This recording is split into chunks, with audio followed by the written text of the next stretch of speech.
Sebelum memutuskan untuk mengambil subspesialis hematologi dan onkologi nih dokter, pertimbangan apa yang diambil dokter? Kok enggak lainnya dok? Nah, Coba dulu. Oh ya.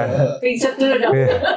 Plus of discuss ya. Saya kira semuanya pasti sudah ada yang ngatur. Kalau saya ya, berarti perbentangan itu. Jadi waktu itu belum ada memang dokter anak yang hemato-onkologi di Solo. Jadi satu-satunya belum ada. Jadi semuanya sudah ada sehingga para senior saya, oh yaudah, Risa kamu ke hemato-onkologi. Tapi sebelumnya saya bekerjanya ya hampir-hampir juga di kelainan darah. Seperti saya di PMI. Saya di PMI, di sana saya juga kerja sebelumnya jadi dokter anak, kemudian lanjut ke dokter anak ini. Sehingga ya udah ditempatkan di situ. Iya.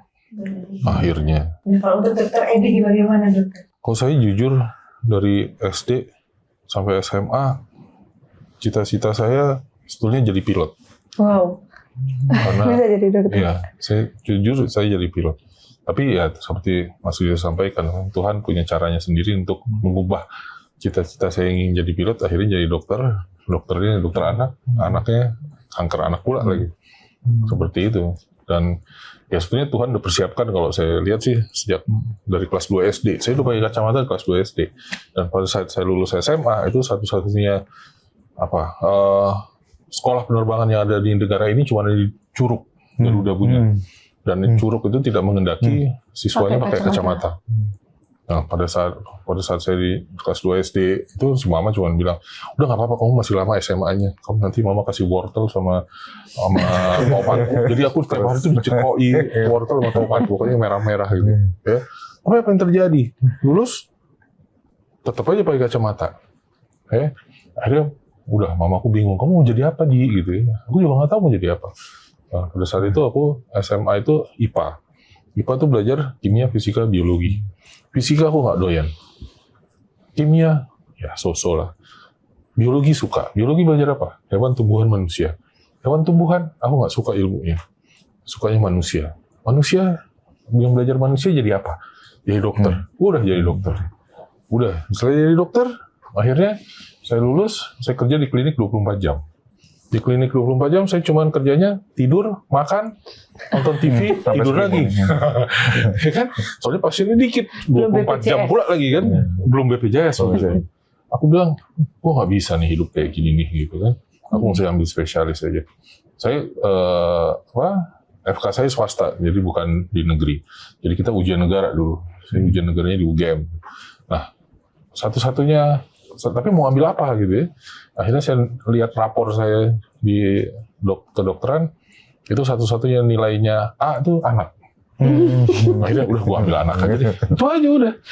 Flow mengalir aja, ambil anak. Udah ambil anak, lulus nih anak. Saya mau kerja di rumah sakit dekat rumah saya. Nggak keterima. Akhirnya saya jadi SPAK, spesialis anak keliling.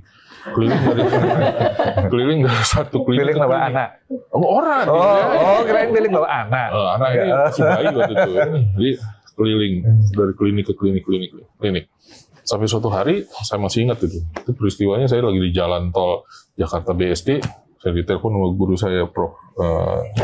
Jaidiman Gatot. Beliau belum Prof waktu itu kan, panggilnya Dok. Sekretarisnya telepon saya. Dok, ini Dokter Jaya mau bicara sama dokter. Ya udah saya. Kemudian beliau bilang, "Di, kamu mau nggak jadi dokter kanker anak?" Saya mikir, wah, emang bisa gitu. Kalau mau besok kita ketemu di Darmais, saya kenalkan sama direkturnya jam 7 ya di lobi. Ya udah, nothing tulus kan. Aku nggak diterima di mana-mana, nggak keliling-keliling aja mau ngapain.